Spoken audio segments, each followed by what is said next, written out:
हमारे इस YouTube channel के सेगमेंट फास्ट न्यूज में आप तमाम का इस्तकबाल है। इस वीडियो में आप देख सकते हैं कमेंटों में बहुत ज्यादा खबरें। तो आइए शुरू करते हैं वीडियो को और देखते हैं आज की ताजा तरीन खबरें।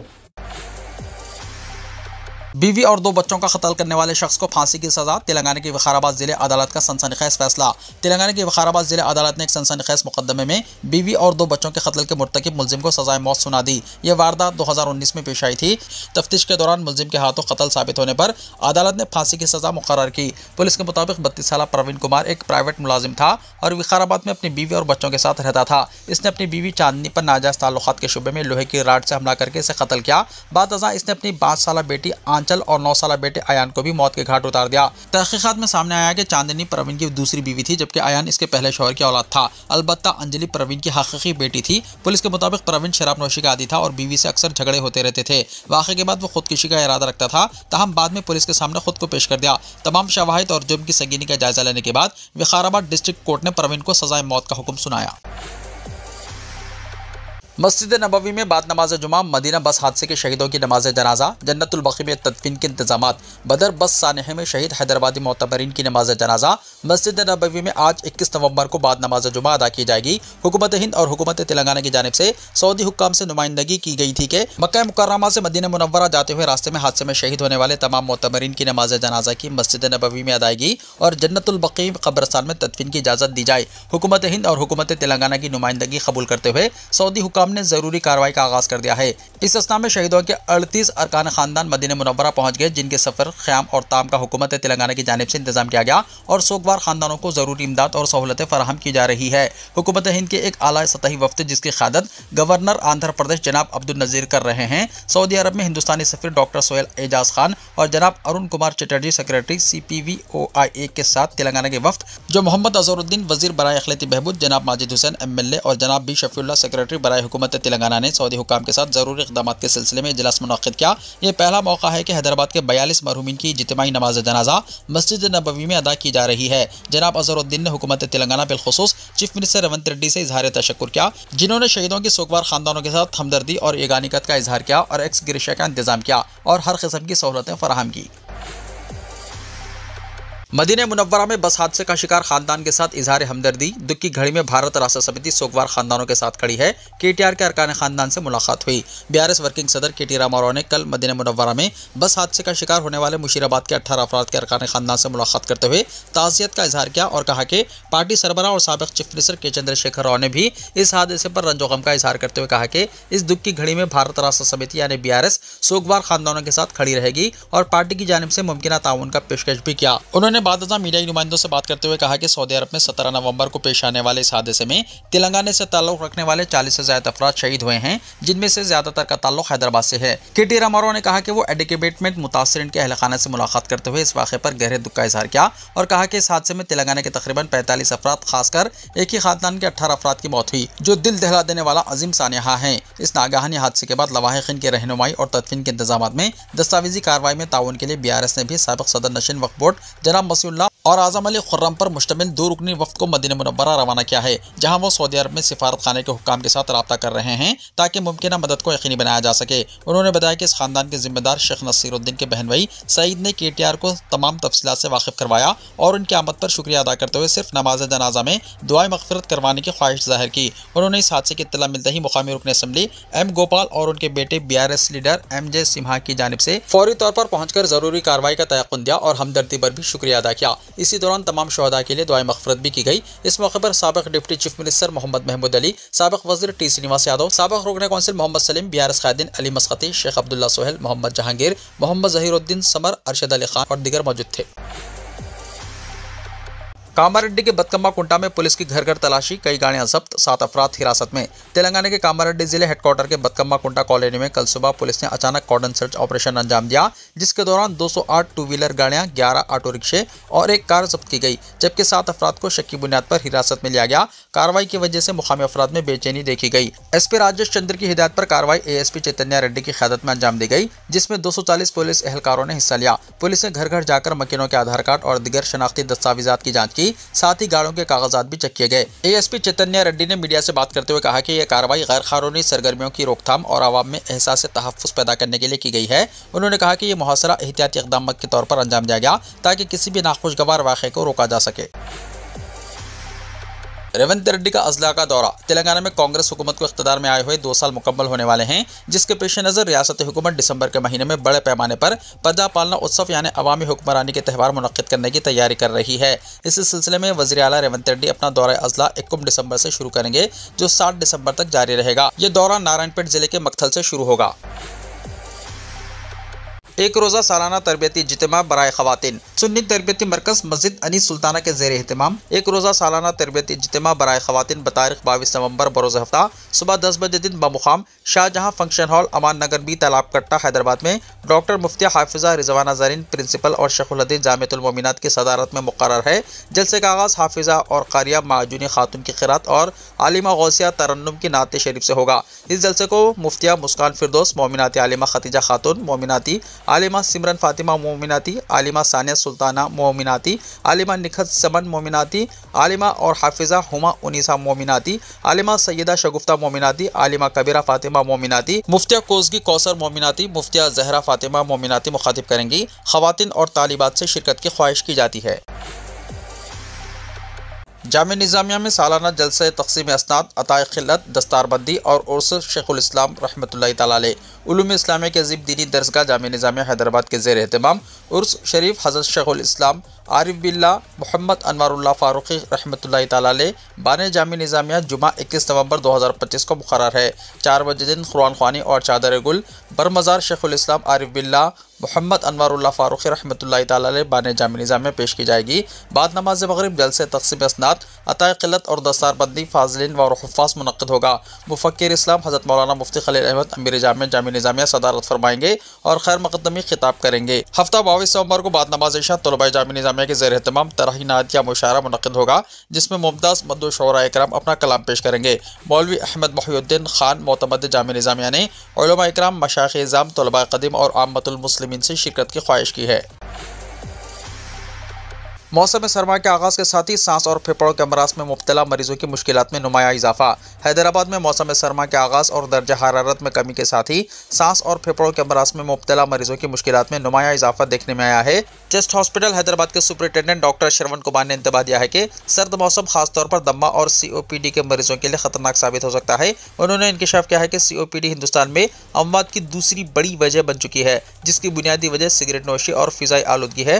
डॉक्टर श्रवण के मुताबिक जो अफराद 10 से 15 साल तक तंबाकू नोशी करते हैं या दही इलाकों में लकड़ी के चूल्हों के धुएं का सामना करते हैं, इनके फेफड़े शदीद मुतासिर होते हैं। उन्होंने ये भी वाज़ेह किया है कि जो लोग खुद सिगरेट नहीं पीते लेकिन तंबाकू नोशी करने वालों के साथ रहते हैं, वो भी इस बीमारी का शिकार हो सकते हैं, जिसकी अलामत में सांस फूलना और मुसलसल खांसी शामिल है। इलाज और एहतियाती तदाबीर के सिलसिले में डॉक्टर श्रवण कुमार ने मशवरा दिया कि बीमारी की जल्द तशख़ीस के लिए स्पायरोमेट्री टेस्ट करवाना बेहद ज़रूरी है। अगर इब्तदाई मरहले में फेफड़ों के नुकसान का पता चल जाए और मरीज सिगरेट नोशी तर्क कर दे तो बीमारी को मज़ीद बिगड़ने से रोका जा सकता है, जबकि इनहेलर्स का इस्तेमाल भी मर्ज को कंट्रोल करने में मददगार साबित होगा। घरेलू टोटकों का जिक्र करते हुए उन्होंने कहा कि बंद नाक और गले की तकलीफ के लिए भाप लेना एक महफूज और फ़ायदेमंद अमल है। इसके अलावा उन्होंने 50 साल से ज़्यादा उम्र के अफराद और फेफड़ों के मरीजों को सख्ती से हिदायत दी है कि वो सुबह की शदीद सर्दी में चहलकदमी से गुरेज करें और अगर बाहर निकलना पड़े तो गर्म कपड़े पहने और मास्क का इस्तेमाल करें। कार को साइड न देने पर RTC ड्राइवर पर हमला, कमिश्नर पुलिस हैदराबाद की मजम्मत। कार को साइड न देने पर RTC ड्राइवर पर एक शख्स के हमले के वाक़े पर commissioner police Hyderabad VC Sajjanar ने सख्त रद्दमल का इजहार किया।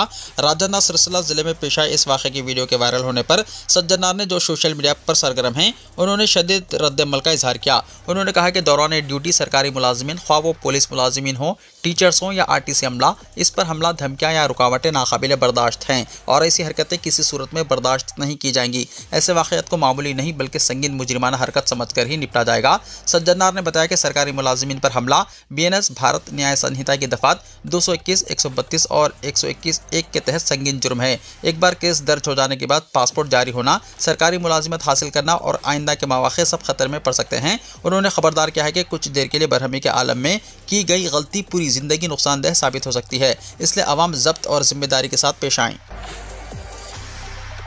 राशन कार्ड होल्डर्स का EKYC करवाना लाजमी है, मौका सुरेंद्र का बयान। Civil supply department circle 2 Yakutpura के ACS मौका सुरेंद्र ने कहा कि जिन लोगों को राशन कार्ड मिल गया है और वो अभी तक EKYC नहीं करवाए हैं, वो फौरन मुकामी राशन शॉप्स पर जाकर EKYC करवा लें। पुरानी हवेली में वाक़ सर्कल ऑफिस में मीडिया के नुमाइंदों से बात करते हुए उन्होंने कहा कि इनके हल्के में कुल 1,23,505 राशन कार्ड हैं, जिनमें से 4,87,579 मुस्तफिद हैं। अब तक 2,78,861 लोगों ने EKYC किया है, जबकि 2,87,028 लोगों की तफसीलात ज़ेर इल्तिमा हैं। उन्होंने मशवरा दिया है कि बाकायदगी से राशन चावल हासिल करने के लिए जिन खानदान के नाम कार्ड पर हैं, इन्हें सरकारी ज़ाब्तों के मुताबिक मुकामी राशन की दुकानों पर EKYC करवाना चाहिए।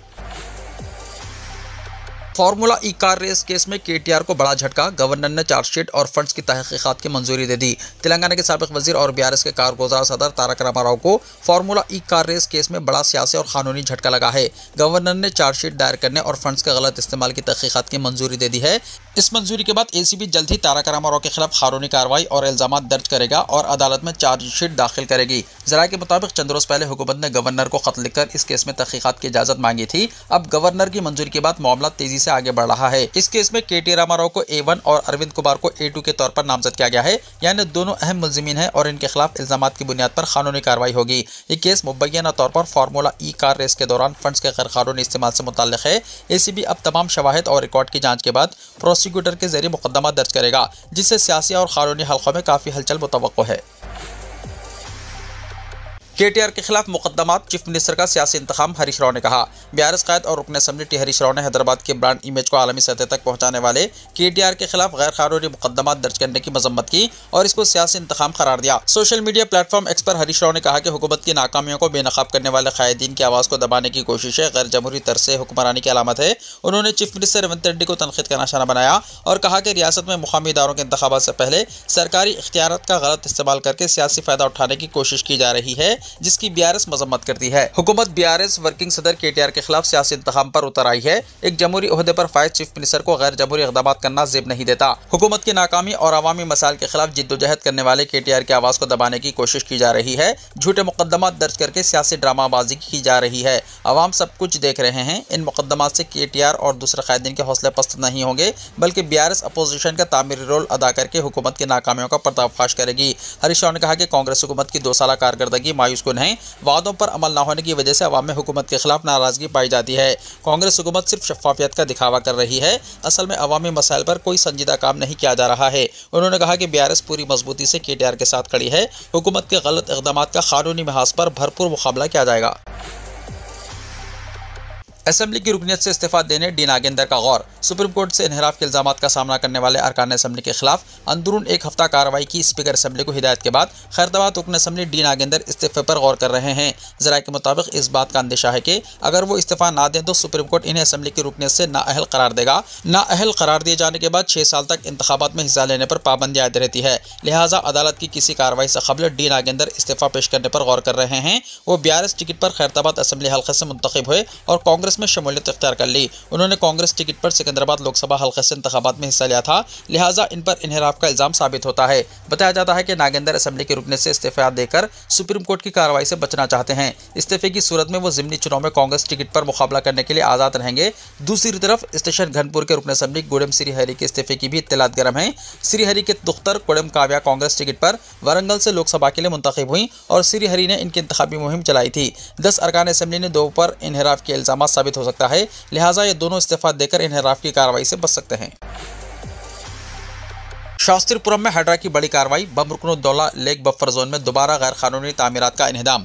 मिलारदेपल्ली पुलिस स्टेशन के हुदूद में वाक़ शास्त्रीपुरम किंग्स कॉलोनी में कल हाइड्रा हुक्काम ने एक और अहम कार्रवाई अंजाम देते हुए बम रुकनुद्दौला लेक के FTL और बफर जोन में कायम गैर कानूनी तामीरात को मुनहदम कर दिया। हाइड्रा की टीम ने कई गैर बजाज ढांचों को मौके पर ही गिरा दिया, जिससे इलाके में काफ़ी हलचल देखी गई। कार्रवाई के दौरान तजावुजात करने वालों और हाइड्रा अहदेदारों के दरमियान सख्त बहस और तकरार भी हुई। तहम किसी भी नाखुशगवार वाक़े से बचने के लिए पुलिस की भारी निफरी तैनात की गई, जिसकी वजह से ऑपरेशन बगैर किसी रुकावट के जारी रहा। काबिल जिक्र बात यह है कि इसी बम रुकनुद्दौला लेक के तरफ इससे पहले भी गैर कानूनी तामीरात के खिलाफ कई बार इन्हेदामी कार्रवाइयाँ की जा चुकी हैं। हुक्काम के मुताबिक इस इलाके में बार बार कब्जात की कोशिश की जाती है, जिसकी वजह से हैड्रा और रेवेन्यू महकमे को मुसलसल निगरानी करनी पड़ रही है। हैड्रा हुक्काम ने वाज़ेह किया है कि झीलों और वाटर बॉडीज के तहफ़्फ़ुज़ के लिए बफर जोन में किसी भी किस्म की गैर कानूनी तामीर हरगिज़ बर्दाश्त नहीं की जाएगी। इनका कहना है कि शहर के आबी ज़खायर को बचाने के लिए ऐसी कार्रवाइयाँ मुस्तक़बिल में भी सख्ती के साथ जारी रहेंगी। जिंदगी में ही संगमरमर से आलीशान मकबरे की तामीर, जगत्याल के एक शख्स की हरकत ने सबको हैरत में डाल दिया। तेलंगाना के ज़िले जगत्याल में एक अजीबोगरीब वाक़या पेश आया है, जहां लक्ष्मीपुर से ताल्लुक़ रखने वाले एन इंदरैया नामी एक शख्स ने अपनी ज़िंदगी में ही अपने खेत में अपना आलीशान मकबरा तामीर करवाकर सबको हैरत में डाल दिया। इत्तलात के मुताबिक इंदरैया ने 2 गुंटा अराजी पर तकरीबन 15 लाख रुपये की लागत से संगमरमर का इस्तेमाल करते हुए ये मकबरा चेन्नई के कारीगरों से तामीर करवाया। इंदरैया ने अपने इस इक़दाम की वजह बताते हुए कहा कि वो रोज़गार की तलाश में मुंबई और फिर दुबई गया था, जहाँ मजदूरी करने से लेकर छोटे कॉन्ट्रैक्टर बनने तक इसने कई तरह के काम किए। दुबई में एक अरब शख्स से दोस्ती के बाद वो हिंदुस्तान में वापस 20 एकड़ अराजी खरीदने में कामयाब हुआ। इतनी बड़ी दौलत और अराजी हासिल करने के बाद इसके जहन में यह ख्याल आया कि असल में मेरा अपना क्या है। इसी सोच के तहत इसने अपने मरने के बाद बच्चों को परेशानी या बोझ से बचाने के लिए खुद ही अपनी आखिरी आरामगाह बनाने का फैसला किया। इंदरैया ने बताया कि इसने ये मकबरा 7 लाख रुपए की लागत से तैयार करवाया, जो इसकी ज़िंदगी और फ़लसफ़े का अक्कास है। मुल्क भर में राशन कार्ड पर बारीक चावल के लिए मरकज़ जायजा ले, वज़ीर आला तेलंगाना का मरकजी वजीर पर जोर। तेलंगाना के वज़ीर आला रेवंत रेड्डी ने मरकजी वजीर उमूर सारिफिन प्रहलाद जोशी पर जोर दिया कि तेलंगाना में राशन कार्ड पर गरीबों को बारीक चावल की फराहमी का मरकजी हुकूमत जायजा ले, ताकि मुल्क भर में राशन कार्ड के जरिए गरीबों को बारीक चावल की फराहमी को यकीनी बनाया जा सके। उन्होंने कहा कि ज़रूरत पड़ने पर इस मौजू पर तफसीली मुताला करके मुनासिब फैसला किया जाना चाहिए। रेवंत रेड्डी की तजवीज़ पर रद्दमल जाहिर करते हुए प्रहलाद जोशी ने कहा कि मुकम्मल मुताले के बाद मुल्क गिर सतह पर बारीक चावल की राशन कार्ड के जरिए फराहमी के इम्कान पर गौर किया जाएगा। उन्होंने मरकजी वजीर से कहा कि तेलंगाना में राशन कार्ड रखने वालों को बारीक चावल की फराहमी की मुल्क की किसी और रियासत में नज़ीर नहीं मिलती। चीफ मिनिस्टर ने कहा कि जब तक आवाम को वही चावल ना दिया जाए जो वो रोज़मर्रा इस्तेमाल करते हैं, तब तक किसी भी फलाही स्कीम का मकसद पूरा नहीं होता। कल सुबह वज़ीर आला ने मरकजी वजीर प्रहलाद जोशी से होटल ताज कृष्णा में मुलाकात की। इस मौके पर चीफ मिनिस्टर ने तजवीज़ पेश की कि जिस तरह तेलंगाना में सन्ना चावल तकसीम किया जा रहा है, इसी तर्ज पर मरकजी हुकूमत भी मुल्क भर में इसके तकसीम का जायजा ले। वाज़ेह है कि तेलंगाना हुकूमत ने 1 अप्रैल 2024 से राशन कार्ड रखने वालों को बारीक चावल की तकसीम शुरू की है, जिसके तहत हर मुस्तक फर्द को 6 किलो आला मियार का चावल फराहम किया जा रहा है। पसमानदा तबकात को बेहतर ग़िज़ाइयत पहुँचाने के मकसद से हुकूमत ने मोटे चावल की जगह मियारी बारीक चावल तकसीम करने का फैसला किया है। इस मौके पर वजीर उत्तम कुमार रेड्डी, चीफ सेक्रेटरी के रामाकृष्ण राव, वज़ीर आला के principal secretary Seshadri, civil supplies के प्रिंसिपल सेक्रेटरी स्टीफन रविंदर और दीगर सीनियर ओहदेदार मौजूद थे। तेलंगाना में शदीद सर्दी की लहर बरकरार, दर्जा हरारत सिंगल डिजिट में दाखिल। तेलंगाना में सर्दी की लहर में शिद्दत बरकरार है, खुसूसन शुमाली अजला में दर्जा हरारत सिंगल डिजिट तक पहुंच गया। कोहिर में 7.4 डिग्री और सिरपुर में 8 डिग्री रिकॉर्ड किया गया। महकमे मौसमियात के मुताबिक 22 नवंबर तक जुनूब मशरक़ी खलीज बंगाल में कम दबाव का इलाका बनने का इम्कान है, जो 24 नवंबर तक तब्दील होकर जुनूब मगरबी खलीज बंगाल की सिमत बढ़ेगा। इस निज़ाम के असर से आइंदा 2 दिनों में दर्जा हरारत मामूल से 2 से 3 डिग्री कम रहेगा। अगले 48 घंटों तक मौसम अबर आलूद रहेगा और सुबह के वक्त धुंध छाई रहने का इम्कान है। रियासत में ज़्यादा से ज़्यादा दर्जा हरारत तकरीबन 29 डिग्री और कम से कम 15 डिग्री रह सकता है, जबकि हवाएं शुमाल मशरक़ी सिमत से 4 से 6 किलोमीटर फी घंटे की रफ्तार से चलेंगी। खलीज बंगाल में तूफान सेनियार का खतरा, शहर और अजला में बारिश का इम्कान। खलीज बंगाल में तूफान सेनियार के नतीजे में आइंदा हफ्ता मुख्तलिफ अजला और दोनों शहरों में बारिशों का इम्कान है। तेलंगाना में शदीद सर्दी की लहर में कुछ राहत के साथ ही दोबारा बेशतर अजला को तूफान की बारिशों का सामना करना पड़ सकता है। माहिरीन की पेशकश के मुताबिक मुख्तलिफ अजला बशमूल शहर हैदराबाद और मलकाजगिरी मेडचल के साथ रंगारेड्डी के मुख्तलिफ इलाकों में 26 से 28 नवंबर बारिशों का इम्कान है। बताया गया है कि तूफान सेनियार के आंध्र प्रदेश के साहिल से टकराने से पहले ही तेलंगाना में बारिशों का सिलसिला शुरू हो सकता है। माहिरीन के मुताबिक दोनों शहरों में आइंदा हफ्ते सर्दी की लहर का सिलसिला जारी रहेगा, लेकिन किसी कदर दर्जा हरारत में इजाफे के साथ दिन में गर्मी की शिद्दत में मामूली इजाफा होगा, जबकि रात में सर्दी की लहर जारी रहने की पेशकश की जा रही है। बिहार में नई हुकूमत की तश्कील, नीतीश कुमार का 10वीं बार चीफ मिनिस्टर की हैसियत से हलफ। बिहार में जेडीयू के सरबराह नीतीश कुमार ने जुमेरात को रियासत के चीफ मिनिस्टर के तौर पर हलफ लिया। ये तकरीब पटना के गांधी मैदान में हुई, जहां रियासत के गवर्नर आरिफ मोहम्मद खान ने नीतीश कुमार से हलफ लिया। नीतीश कुमार बिहार के चीफ मिनिस्टर के तौर पर 10वीं बार हलफ उठाने वाले पहले कायद बनकर एक मुनफरिद रिकॉर्ड कायम किए हैं। नीतीश काबीना में डिप्टी चीफ मिनिस्टर्स के तौर पर सम्राट चौधरी और विजय कुमार सिन्हा ने भी हलफ लिया। बीजेपी के 14 अरकान असेंबली ने वज़रा के तौर पर हलफ लिया। हलफ बर्दारी की इस पुरवकार तकरीब में वज़ीर-ए-आज़म नरेंद्र मोदी, मरकजी वज़ीर अमित शाह, जेपी नड्डा, आंध्र प्रदेश के chief minister Chandrababu Naidu, UP के चीफ मिनिस्टर योगी आदित्यनाथ, दिल्ली के chief minister Rekha Gupta, NDA की ज़ेर क़यादत रियासतों के चीफ मिनिस्टर्स और बीजेपी के दीगर कायदीन ने भी शिरकत की। गजा और लेबनान पर इसराइली हमले, जंगबंदी के बावजूद गजा में तबाही जारी। इसराइली फोर्सेस ने जंगबंदी के माहदे की खिलाफ वर्जी करते हुए फ़लस्तीन पर दोबारा हमले किए हैं। गजा शहर को निशाना बनाकर इसराइली फौज ने गजा और खान यूनिस में रॉकेट दागे। इन हमलों में तकरीबन 25 अफराद हलाक और 77 जख्मी हुए। न्यूज़ एजेंसी अल जज़ीरा की रिपोर्ट के मुताबिक इसराइली दिफाई फोर्सेस के मुताबिक ये हमले ज़्यादा गुंजान आबादी वाले इलाकों में होने की वजह से अमवात ज़्यादा हुई। इसराइल की फौज ने दावा किया है कि इन हमलों का मकसद हमास के दहशतगर्द अनासिर को उनके हमलों से रोकना। इधर लेबनान पर भी इसराइल ने जारहाना कार्रवाई शुरू की।